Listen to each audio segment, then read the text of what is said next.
Hello students, welcome to M for PRT and TGT.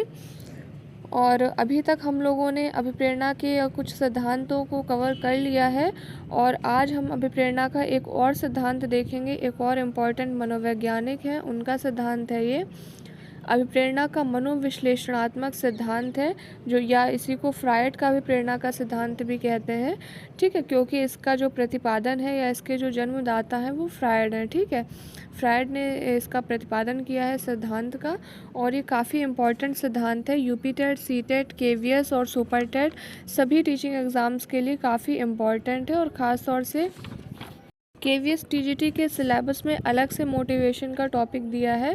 तो जो बच्चे केवीएस टीजीटी की तैयारी कर रहे हैं वो तो ख़ास तौर पे इस पूरे ही मोटिवेशन टॉपिक को अच्छे से पढ़ें। ठीक है, एक चीज़ आप याद रखें, सिलेबस कंप्लीट करना बहुत ज़रूरी है। सिलेबस अगर आपके पास नहीं है या फिर आप सिलेबस के अकॉर्डिंग नहीं पढ़ रहे हैं तो फिर वो एक अंधेरे में तीर चलाने जैसा हो जाता है। हालाँकि ये चीज़ सही है कि अभी तक कोई नया सिलेबस नहीं आया है तो हम स्पेसिफिक एक सिलेबस की बात नहीं कर सकते कि आपको इसी सिलेबस के अकॉर्डिंग पढ़ना है, बिकॉज जो नई भर्ती आएगी हो सकता है उसमें थोड़ा बहुत सिलेबस चेंज हो, क्योंकि केवीएस जो है चेंजेस करते रहते हैं अपने रूल्स में। लेकिन इसका मतलब ये नहीं है कि जब तक भर्ती का नोटिफिकेशन नहीं आ जाता, नया सिलेबस नहीं आ जाता, तब तक आप सिर्फ बैठे रहें, कोई पढ़ाई ना करें। तो जो पुराना सिलेबस है उसको आधार मान करके ही पढ़ाई करें, क्योंकि सिलेबस में चेंज होगा तो जाहिर सी बात है कुछ टॉपिक, कुछ चीज़ें चेंज हो सकती है, पूरा का पूरा सिलेबस चेंज नहीं होता है। तो अगर आप 2-4 टॉपिक एक्स्ट्रा भी पढ़ लेंगे, ठीक है, तो उससे कोई आपको नुकसान नहीं होगा, वो कहीं ना कहीं आपके किसी न किसी एग्ज़ाम में काम आ ही जाएगा।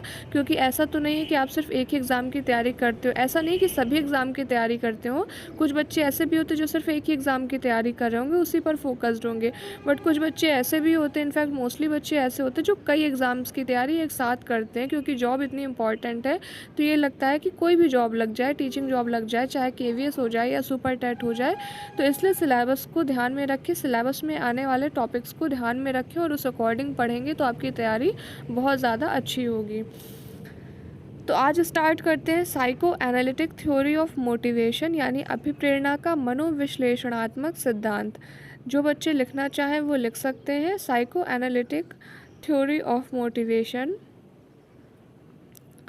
या इसी को कहते हैं अभिप्रेरणा का मनोविश्लेषणात्मक सिद्धांत। मनोविश्लेषणात्मक सिद्धांत। ठीक है, तो कुछ बेसिक चीज़ें देख लेते हैं इसमें।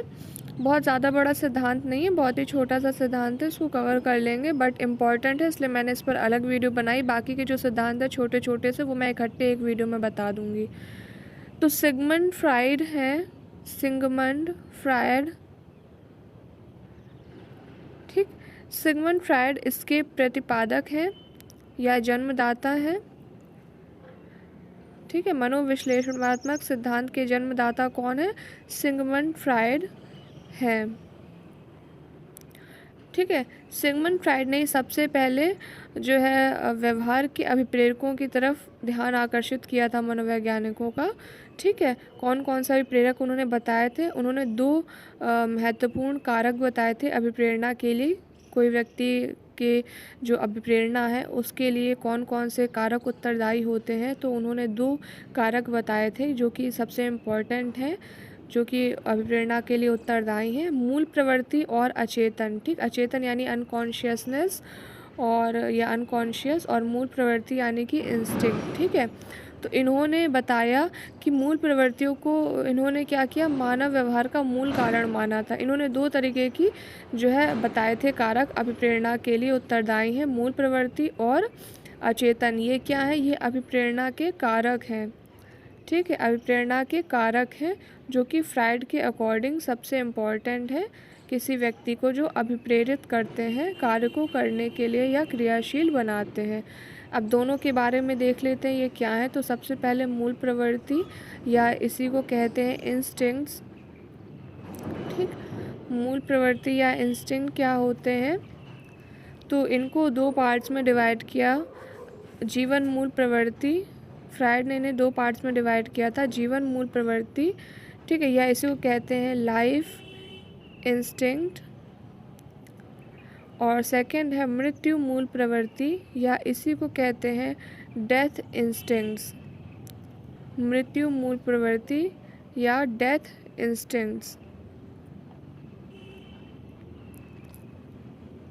ठीक है, तो इन्होंने बताया कि जो जीवन मूल प्रवृत्ति है या लाइफ इंस्टिंक्ट है, ये व्यक्ति के सकारात्मक कार्यों को निर्देशित करती है। ठीक है, सकारात्मक कार्यों को संचालित करती है, पॉजिटिव मूल प्रवृत्ति होती है। ठीक, जो व्यक्ति सकारात्मक कार्य करते हैं तो क्या होता है, ये मूल प्रवृत्ति जो है उसको संचालित करती है, जबकि मृत्यु मूल प्रवृत्ति जो है वो नकारात्मक या कहते हैं ना विध्वंस वाले कार्यों के लिए जो है प्रेरित करती है व्यक्ति को, नेगेटिव मूल प्रवृत्ति होती है। ठीक है, तो आजीवन मूल प्रवृत्ति क्या होती है, पॉजिटिव होती है, सकारात्मक कार्य जो होते हैं वो इसके द्वारा निर्देशित होते हैं, जबकि जो नेगेटिव कार्य होते हैं वो मृत्यु मूल प्रवृत्ति के द्वारा निर्देशित होते हैं, या मृत्यु मूल प्रवृत्ति जो होती है वो व्यक्ति को निर्देशित करती है नकारात्मक कार्यों के लिए। ठीक, अब अचेतन या अनकॉन्शियस क्या होते हैं, इसके बारे में देख लेते हैं। अनकॉन्शियस किसे कहते हैं,